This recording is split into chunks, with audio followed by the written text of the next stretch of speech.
Dear students, we all have read about the puberty stage. We know that puberty is the specific stage in which the male and female reproductive organs become functional. If we are talking about the males, then the process of spermatogenesis or sperm production is initiated, and also there is release of sex hormones like testosterone, which will bring about specific morphological, physiological, behavioral changes in the male members. In case of males, it is at the age group of 11 to 12 years, while in case of females, the puberty reaches at the age group of 10 to 11 years. And in the same way, some specific hormones like progesterone and estrogens are released during this stage, which will make some specific changes, which will bring about some specific changes in the female body that can be morphological, physiological or behavioral. But if we are talking about the oogenesis process, means egg production process, this is not initiated in puberty stage. We have studied it in previous lecture that the oogenesis in case of females is initiated in her fetal stage, means before birth. Before birth, there are formation of number of small round structures, cellular structures, which we call them as primary follicles. And primary follicle, each primary follicle is holding a specific cell which we call as primary oocyte. This is the primary oocyte which has potential to divide and form the egg. But the division which has started in the fetal stage is at its suspended stage. Primary follicles, they are holding the primary oocyte at prophase first. So, to complete division means when primary oocyte is going to form that egg by completion of its meiosis process. This all is going to take place in the puberty stage.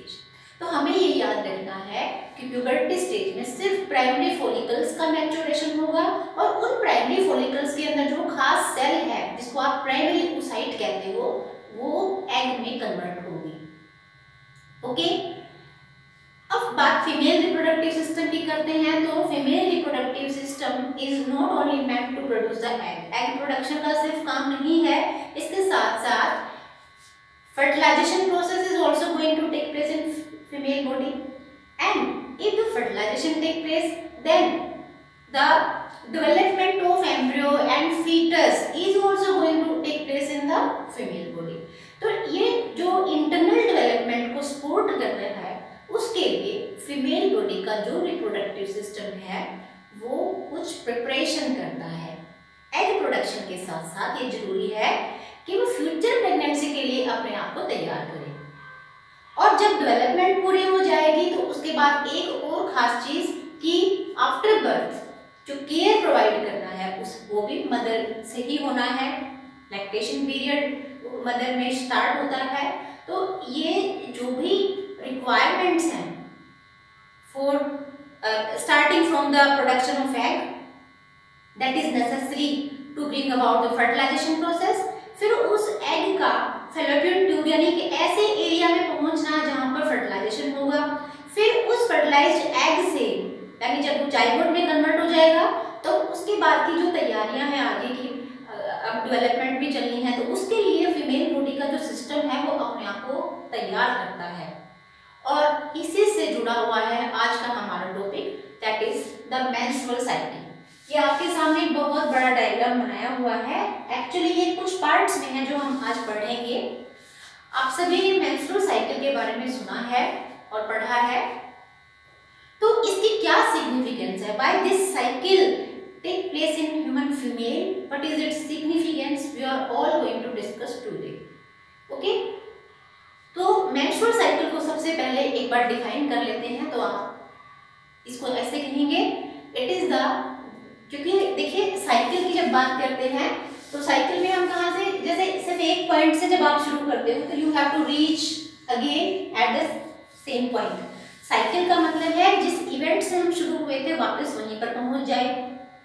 तो इस cycle में कौन से events होंगे और उन events का वापस दोबारा से रिपीट होना क्यों जरूरी है, ये आज का हमारा टॉपिक कवर करेगा।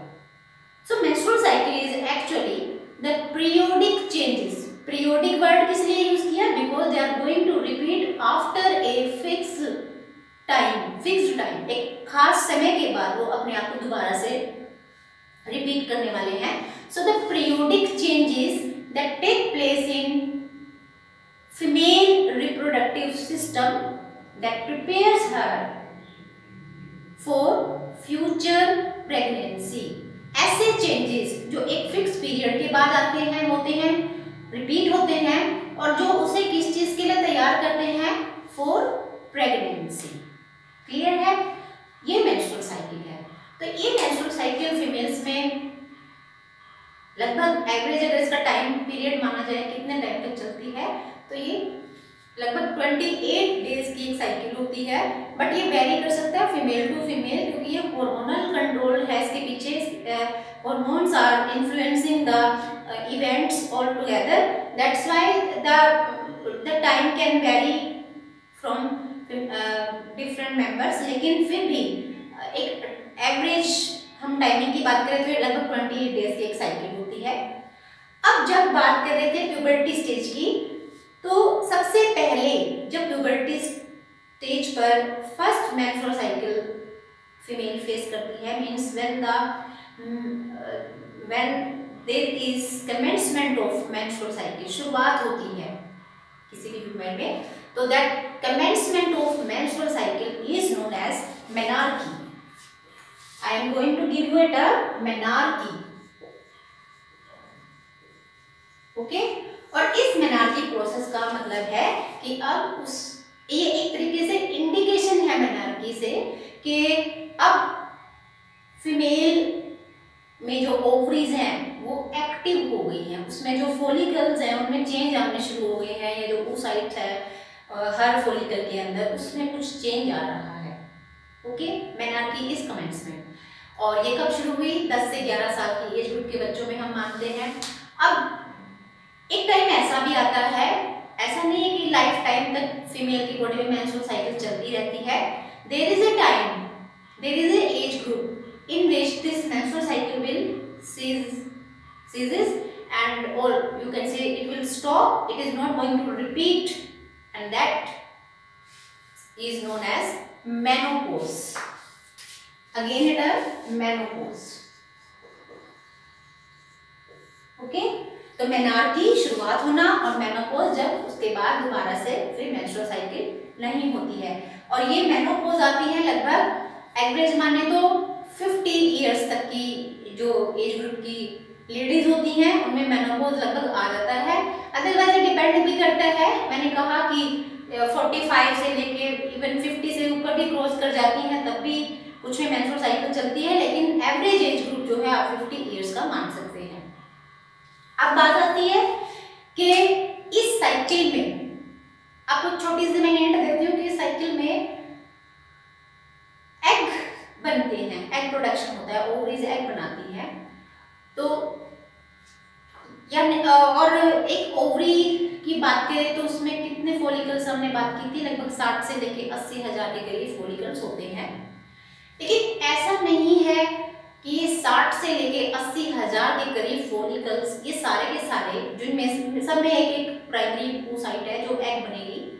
तो ऐसा नहीं है कि सभी की सभी फॉलिकल्स मैच्योर होती हैं और जितने भी उनमें oocytes हैं वो सारे के सारे एग में कन्वर्ट होते हैं।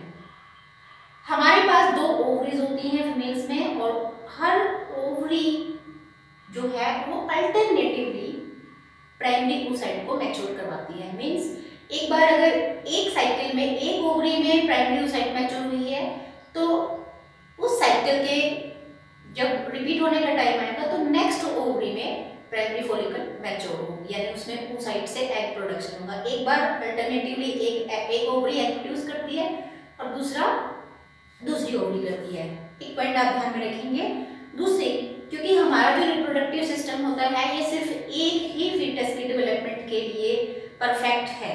इट कैन होल्ड परफेक्टली और efficiently single fetus only, that's why only one egg is going to mature. मतलब कि ऐसा नहीं है कि 60 to 80,000 के करीब oocyte से हर फॉलिकल में तो इतने एग्स हम प्रोड्यूस कर सकते हैं या इतने मैच्योर हो जाएंगे, ऐसा नहीं होता है।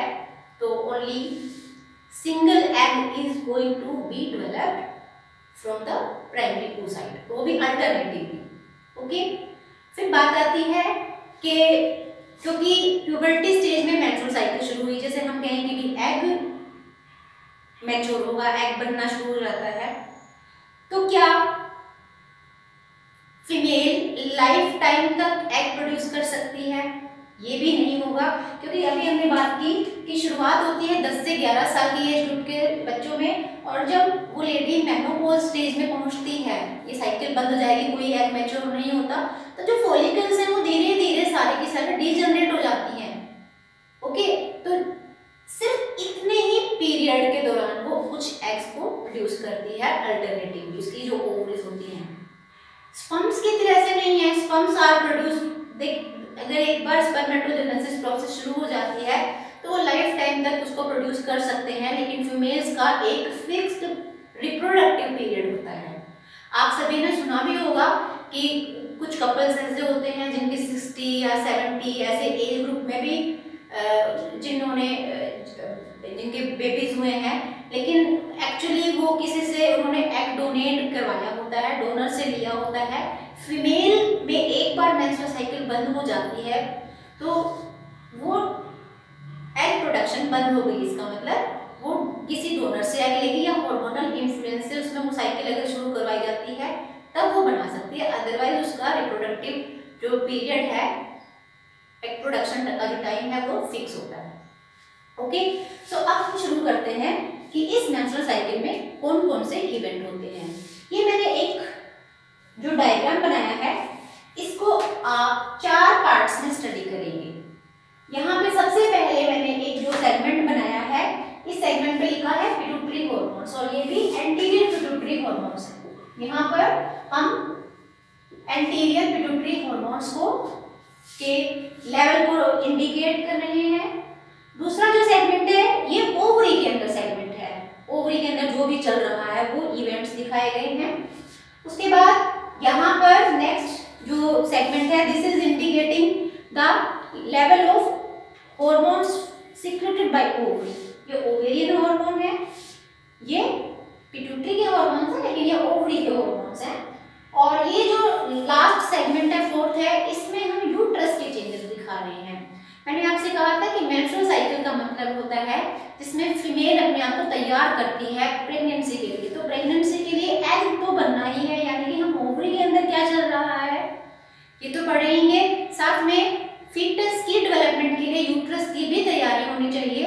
तो वो इवेंट की यूट्रस में क्या चल रहा है वो यहाँ पे दिखाया गया है।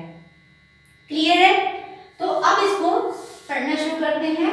ये देखिए यहाँ पर मैंने इस पूरे सेगमेंट जितने भी दिखाए हैं इनको कुछ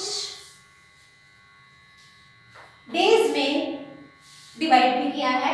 यहाँ पे हमने फर्स्ट 5 डेज तक हाईलाइट किया है। यहाँ से शुरू करते हैं फर्स्ट से 5, और ये जो साइकिल पूरी है जितना भी उसको चेंज चलेगा, यहाँ हमने लिखा इसको 28 डेज। टोटल 28 डेज की साइकिल है, जिसमें हम 3 सेगमेंट्स में, बल्कि 4 सेगमेंट्स में इसको डिवाइड करते हैं। पहला सेगमेंट है जैसे पहले 5 दिनों का, इसको हम लिख देते हैं अभी menstruation. This is menstruation. Okay, first 5 days. उसके बाद 5 के बाद जितने भी जो डेज हैं, लेकिन लगभग 13 से 14 डेज हो गए, 13 to 14 डे। अब 14 को भी छोड़ दीजिए, 13 डे तक आप कर लें। इसको लिखें हम follicular stage. This is the follicular stage, और इसका एक और हम नाम लिखते हैं इस स्टेज को, this is the proliferative phase. Proliferative phase. Okay, उसके बाद 14th डे को मैंने स्पेशली हाईलाइट किया है, यहाँ पर एक लाइन लगा के 14th day, and you can call it the ovulation. यहाँ पर इस दिन ओव्यूलेशन हम लिखेंगे। और ये जितने भी बाकी के बचे दिन हैं इनको आप लिख सकते हो luteal phase and secretory phase. तो इस तरीके से हमें इसको 4 सेगमेंट्स में, इन 28 दिनों को, आपको एक और बात बता दें, ये 28 दिन है और ये फीमेल टू फीमेल वेरी करते हैं कि उन्हें मेंस्ट्रुएशन कौन से दिन शुरू होंगे, फॉलिकुलर स्टेज कब आएगी, ओव्यूलेशन पीरियड कब होता है, ये वेरी करता है हर फीमेल में। ये कैलेंडर की डेट्स नहीं है, ये पहली तारीख है या तीसरी, ऐसा कुछ नहीं है। This is the actually days of menstrual cycle which are specific for each female. Okay, तो ये 28 दिन की साइकिल को हमने इन 4 पार्ट्स में, 4 स्टेजेस में एक्चुअली बांट दिया है। अब हम यहाँ पर थोड़ा सा और आइडिया देते हैं। जैसे ओवरी के अंदर मैंने ये जो स्ट्रक्चर्स दिखाए हैं ये फॉलिकल्स हैं, आप देख रहे हो ये फॉलिकल्स धीरे धीरे मैच्योर हो रही हैं। आप इस स्ट्रक्चर को पहचानते भी होंगे, ये ग्राफिन फॉलिकल है, ठीक है। तो ये फॉलिकल्स का चेन दिखा रहा है और ये जो दिखाई है यूट्रस में, ये इसकी एंडोमेट्रियम दिखाई गई है। Endometrium the inner most folded layer of uterus to which embryo is going to get attached। ये वही लाइनिंग है जिसके साथ एम्ब्रियो अटैच करेगा और मदर्स के साथ कनेक्ट होके जो भी मटेरियल्स का एक्सचेंज होना है वो इसी थिकनिंग, इसी यूट्रस की लाइनिंग के साथ होना है। तो यहाँ पे मैंने ये जो दिखाई है ये थिकनिंग दिखाई है, यहाँ पे कम से ज्यादा की तरफ दिखाया है। अब इसको पढ़ते हैं हो क्या रहा है, ये इवेंट्स कैसे चल रहे हैं। तो अभी आप एक बार पहले 5 दिन को छोड़ दीजिए, इनकी हम बाद में बात करेंगे। हम शुरू करते हैं यहाँ से after 5 days of the menstrual cycle. तो पिट्यूटरी हॉर्मोन्स में एक पिट्यूटरी 2 तरह के गोनाडोट्रोपिन्स रिलीज करता है, FSH and LH। FSH, this hormone, this is indicated by this red line। FSH follicle stimulating hormone नाम से इंडिकेट होता है, फॉलिकल्स को स्टिमुलेट करने वाला हार्मोन। अब हमें पता है कि ओवरीज के अंदर फॉलिकल, प्री फॉर्म्ड फॉलिकल्स हैं, प्राइमरी फॉलिकल्स हैं। तो जब मेंस्ट्रुअल साइकिल शुरू होती है, प्यूबर्टी स्टेज में इसकी शुरुआत होती है, मेनार्की जब आती है फीमेल के अंदर, तो FSH हार्मोन का रिलीज होना शुरू हो जाता है। ओके, और because of this release of this FSH hormone the primary follicles they starts undergoing their maturation। जैसे यहाँ पे मैंने ये प्राइमरी फॉलिकल दिखाई, ये तो आपको पता ही है, ये तो फीटल स्टेज में ही ऑलरेडी बन चुकी थी।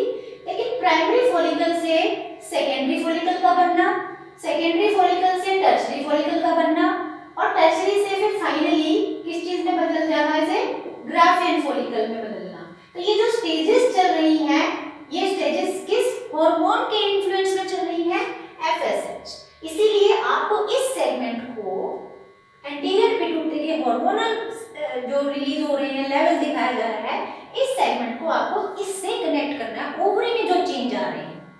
ओके, तो FSH के जो रिलीज आप देखिएगा, मैंने यहाँ पर FSH का रिलीज शुरू किया है, लेकिन इसका पीक कहाँ दिखाया है, can you see the peak of this hormone, maximum इसका लेवल कहाँ दिखाया है, can you connect it with this graphene follicle. इसका लेवल जैसे जैसे बढ़ता जाएगा वैसे ही प्राइमरी फॉलिकल ग्राफिन फॉलिकल में बदल जाती है। तो यहाँ पे फुल्ली मैच्योर फॉलिकल दिखाई गई है, इसलिए इसका जो अगर आप यहाँ से अगर रिलेट करें तो आप देखो कि FSH का लेवल यहाँ पर सबसे ज्यादा है, यानी कि इस पीक का कनेक्शन इस ग्राफिन फॉलिकल के मैच्योर होने से है। ठीक है, तो हमने क्या सीखा, FSH hormones release will help in maturation of primary follicles। ये वो भी follicles हैं जो fetal stage में बनी थी, pre-formed follicles। These follicles, primary follicles, they undergo their maturation into graphene follicle। याद रखेंगे, एक ओवरी में सिर्फ एक ही फॉलिकल मैच्योर होगी, जितने भी हजारों में फॉलिकल्स हों लेकिन मैच्योर एक नहीं होना है, और वो भी अल्टरनेटिवली, एक इस ओवरी से, एक बार इस साइकिल में इस ओवरी से, नेक्स्ट साइकिल जब शुरू होगी तो दूसरी ओवरी में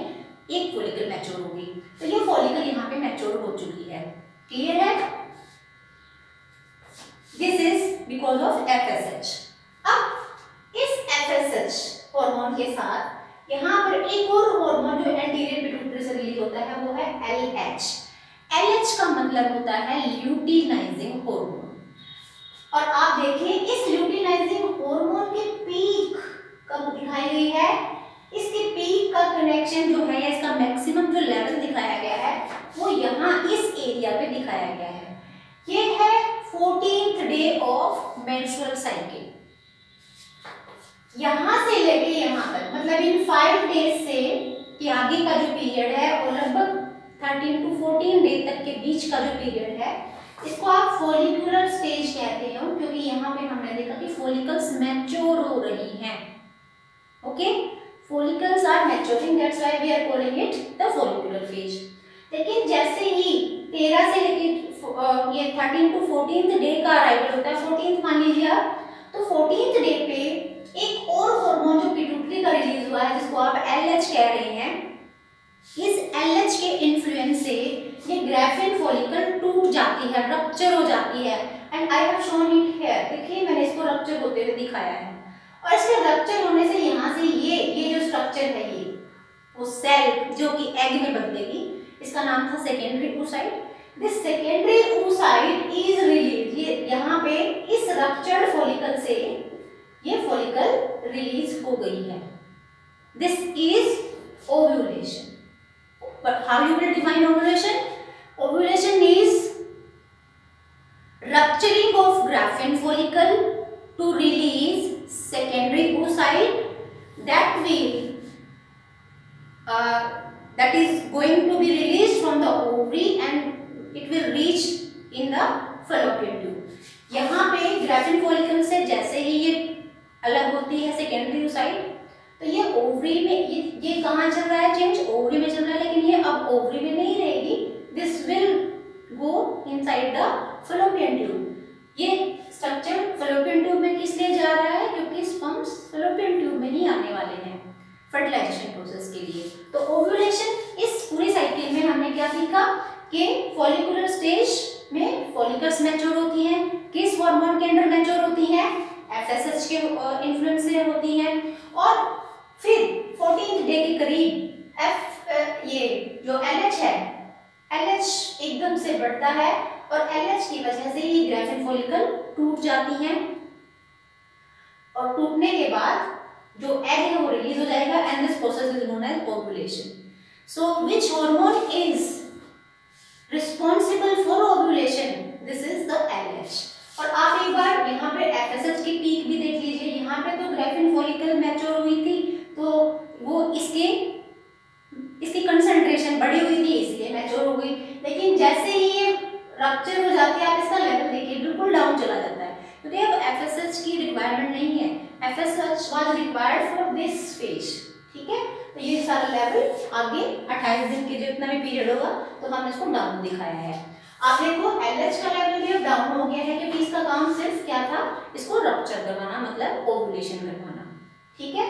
तो यहाँ तक हुआ ओवरी के अंदर जो चल रहा है, लेकिन और ये oocyte जा चुकी है। अब इसके आगे ओवरी में अब हमारे पास क्या बचा हुआ है, we have the left Graafian follicle, जो रप्चर्ड पार्ट है उसका वो बचा हुआ है। अब आप उसको ग्राफिन फॉलिकल नहीं कहेंगे बल्कि इसका नाम हम रखते हैं corpus luteum. Okay, this is corpus luteum. तो 14th डे तक तो हमने पढ़ा कि फॉलिकल रप्चर हुई है और उसके बाद ये कुछ स्ट्रक्चर्स और दिखाए हुए हैं, इनको अभी हम बाद में लेंगे। एक बार दूसरे सेगमेंट्स की भी बात कर लेते हैं। अब आप यहाँ पे आइए ओवेरियन हार्मोन से। ओवरी से दो हार्मोन आपको पता है निकलते हैं, एस्ट्रोजन एंड प्रोजेस्टेरोन। तो यहाँ पे देखिएगा एक ये हार्मोन है जो ये मैंने ब्लैक लाइन से दिखाया है। This hormone is having its maximum peak if you relate it with the graphene follicle. इसका नाम है एस्ट्रोजन, ये एस्ट्रोजन हार्मोन है। और एस्ट्रोजन जो हार्मोन का लेवल है ये सबसे ज्यादा कहाँ पे है, जहाँ पे मैच्योर ग्राफिन फॉलिकल दिखाई दे रही है। तो estrogen hormone is actually release by the follicular cells. ये जो फॉलिकल की जो सेल्स होती हैं इन्हीं से ये हार्मोन रिलीज होता है। ओके, तो इसीलिए इसका लेवल इसके साथ दिखाया गया। लेकिन जैसे ये फॉलिकल टूट जाती है। इस फॉलिकल का नाम भी हमने चेंज कर दिया कॉर्पस लूटियम, लेकिन आप देखो इसके टूटते ही, खत्म होते ही एस्ट्रोजन का लेवल भी डाउन चला गया है। तो ये पीक इस फॉलिकल से जुड़ी हुई है। ओके, ये है एस्ट्रोजन हार्मोन। तो फॉलिकुलर स्टेज में एस्ट्रोजन का लेवल बढ़ रहा है। अब आते हैं इस सेगमेंट पे। 14th डे की इवेंट्स हम से तक की इवेंट्स हम पढ़ रहे हैं, अभी इस हिस्से को पढ़ रहे हैं। तो अब आप इस सेगमेंट पे आ जाइएगा। ये यूट्रस के अंदर क्या चल रहा है? ओवरी में तो फॉलिकल्स मैच्योर हो रही हैं, ओव्यूलेशन हो रहा है, लेकिन साथ साथ यूट्रस में भी चेंजेस आ रहे हैं। वो क्या है? तो आप इसको इस साइड के आगे देखते हैं। ये देखिए, ये एंडोमेट्रियम जो एक फोल्डेड सी लाइन होती है, और इसमें मैंने जो रेड लाइंस दिखाई हैं ये ब्लड वेसल्स को इंडिकेट करती हैं। ये एंडोमेट्रियम जो है बहुत ही ब्लड वेसल रिच लाइनिंग होती है और ग्लैंडुलर होती है, मतलब ये कुछ सब्सटेंसेस सिक्रीट भी करती है जिससे कि डेवलपमेंट को सपोर्ट किया जा सके। तो अभी जो लाइनिंग है देखिएगा, ये धीरे धीरे धीरे धीरे और ये ऐसे इसकी थिकनिंग बढ़ती जा रही है। Who is going to help in maintaining this thickening? This is the estrogen। यानी कि ये जो एस्ट्रोजन हार्मोन इन फॉलिकल से रिलीज हो रहा था, इन्हीं फॉलिकल्स की वजह से ये फोल्ड्स या एंडोमेट्रियम की जो थिकनिंग है ये लगभग 2 to 3 मिलीमीटर की थिकनिंग यहाँ पर होती है। तो ये बढ़ रही है because of the influence of oestrogen hormone. Okay, इसी वजह से हम इसे प्रोलिफरेटिव फेज कहते हैं। यहाँ में इन स्टेजेस के 2 नाम लिखे थे। फॉलिकुलर स्टेज तो इसलिए कहा था क्योंकि इसमें फॉलिकल्स मैच्योर होते हैं। प्रोलिफरेटिव इसलिए कह रहे हैं, प्रोलिफरेटिव यूट्रस के सेंस में कहते हैं because the cells are increasing their number. Endometrium की जो वॉल है वो मोटी होती जा रही है, थिकनिंग उसकी बढ़ती जा रही है because of proliferation. That's why this is the proliferative phase। Okay, तो यहाँ तक आपको आई होप क्लियर हो चुका है कि 14th डे पे एग रिलीज हो गया है ओवरी से, और ये जो इवेंट था फॉलिकल्स का मैच्योर होना, ये FSH की वजह से ये मैच्योर हुई थी और LH की वजह से ये रप्चर हुई है। जैसे जैसे फॉलिकल्स मैच्योर हुई तो इन्हीं फॉलिकल्स ने एक हार्मोन रिलीज करना शुरू किया जिसको आप एस्ट्रोजन कहते हो, और उसके बाद ये जो फॉलिकल्स हैं जो टूट गई है ग्राफियन फॉलिकल, ये अब रप्चर्ड ग्राफियन फॉलिकल का हम एक और नाम रख देते हैं कॉर्पस लूटियम। अब आते हैं अगले से 14th डे के बाद क्या चल रहा है, ओवरी में भी क्या हो रहा है और यूट्रस में भी क्या चल रहा है। अब आप देखेंगे हमारे पास एक बहुत इंपॉर्टेंट एक स्ट्रक्चर है कॉर्पस लूटियम। ओवरी के अंदर जो ग्राफियन फॉलिकल रप्चर हुई थी उसको आपने कॉर्पस लूटियम कहा। ये corpus luteum yellow coloured structure होता है और इस स्ट्रक्चर का एक बहुत इंपॉर्टेंट काम है, it is also going to release a hormone progesterone. Okay, आप देखो इस हार्मोन का लेवल मैंने यहाँ पे बिल्कुल डाउन दिखाया क्योंकि यहाँ पे कोई कॉर्पस लूटियम नहीं है, लेकिन जैसे ही ये कॉर्पस लूटियम बनता है आप देखो ये पीक इस हार्मोन की बढ़ जाती है, इसका कंसंट्रेशन बढ़नी शुरू हो जाती है। तो this hormone level progesterone level is connected with this corpus luteum structure, मतलब ये जो हार्मोन है ये इससे रिलीज हो रहा है। आपसे जब भी बात हो ओवरी में एस्ट्रोजन कौन रिलीज करता है तो आप कहोगे फॉलिकुलर सेल्स। आपसे कहा जाए प्रोजेस्टेरोन कौन रिलीज करता है ओवरी में तो आप कहोगे प्रोजेस्टेरोन। ओके, तो इसका लेवल बढ़ रहा है। अब आएंगे हम यूट्रस में। इसी के साथ आप देखें इस हार्मोन की वजह से, प्रोजेस्टेरोन की वजह से यूट्रस की लाइनिंग थिक होती जाती है। यहाँ पे शुरुआत जो थी एस्ट्रोजन ने करवाई है, it is helpful in proliferation of this lining, लेकिन इसकी और ज्यादा थिकनिंग करना और इसको मेंटेन करना ये काम है प्रोजेस्टेरोन हार्मोन का। आप इसकी लेवल के साथ इसकी थिकनिंग को मैच कर सकते हैं, रिलेट कर सकते हैं। यहाँ से भी 2 से 3 मिलीमीटर की थी लेकिन यहाँ पे 5 मिलीमीटर के करीब पहुंच जाती है, इतनी थिकनिंग इसकी हो गई है। ओके, अब why it is increasing its thickness? Because it is waiting for the fertilization process की, अगर फर्टिलाइजेशन हो जाता है तो वो जो एम्ब्रियो है वो इसी वॉल के साथ अपने आप को अटैच करता है। ओके, अगर, अब ये बहुत इंपॉर्टेंट बात है, अगर फर्टिलाइजेशन हो जाता है और एम्ब्रियो बनना शुरू हो जाता है तो ऑब्वियसली वो इस लाइनिंग के साथ अपने आप को अटैच करेगा। उस केस में जो प्रोजेस्टेरोन होगा इसका लेवल और ज्यादा, ये corpus luteum as it is maintain रहता है। I am talking about the case when fertilization has taken place. Okay, तो उस केस में प्रोजेस्टेरोन का लेवल और बढ़ता है, यूट्रस की लाइनिंग और ज्यादा थिक होती जाती है, बिकॉज ये इस लाइनिंग की जरूरत पड़ेगी इम्प्लांटेशन के लिए। लेकिन अगर ये फर्टिलाइजेशन नहीं होता, स्पर्म्स फ्यूज नहीं करते हैं, फ्यूज नहीं होगा तो जाइगोट नहीं बनेगा, एम्ब्रियो नहीं बनेगा, तो क्या आप मानिए इस लाइनिंग की उस वक्त जरूरत होगी? नहीं होगी, क्योंकि this lining was necessary for implantation, और इम्प्लांटेशन के लिए एम्ब्रियो कब होना जरूरी है? एम्ब्रियो बना ही नहीं है। तो तब इस केस में क्या होगा, ये जो कॉर्पस ल्यूटियम है, अब देखिए इवेंट्स कैसे एक दूसरे से कनेक्ट होंगे। ये जो कॉर्पस ल्यूटियम है जो प्रोजेस्टेरोन रिलीज कर रहा था, प्रोजेस्टेरोन क्यों रिलीज कर रहा था? क्योंकि ये थिकनिंग बढ़ानी थी। थिकनिंग क्यों बढ़ानी थी? क्योंकि एम्ब्रियो को इम्प्लांट करना था। लेकिन क्योंकि एम्ब्रियो की इम्प्लांटेशन अब होगी नहीं फर्टिलाइजेशन नहीं हुआ, तो क्या होता है कि corpus luteum it degenerate, it's start shrinking in its size, और ये एक स्ट्रक्चर में कन्वर्ट हो जाता है। इसका नाम है, ये देखिए चेंज आ गया है, this is known as corpus albicans. This is corpus albicans. धीरे धीरे स्ट्रक्चर डीजनरेट होना शुरू हो जाता है, और जैसे ही ये कॉर्पस ल्यूटियम डीजनरेट होगा, आप देखो इस हार्मोन का लेवल भी डाउन हो गया है। ये देखिए यहाँ पर प्रोजेस्टेरोन का लेवल डाउन हो गया, और जब प्रोजेस्टेरोन का लेवल ही डाउन हो चुका है, जो इसकी थिकनिंग को मेंटेन कर रहा था, थिकनिंग को बढ़ा रहा था, तो can you see what is happening to this line? ये लाइनिंग भी टूटनी शुरू हो जाती है, it starts rupturing, and I have shown here this ruptured lining. यहाँ ब्लीडिंग शुरू हो जाती है। This bleeding take place for 4 to 5 days in average female. किसी भी फीमेल के अंदर हम ये बात कर सकते हैं कि 4 से लेकर 5 दिन तक एक पीरियड चलता है जिसमें endometrium is rupturing. It is because it the function of this endo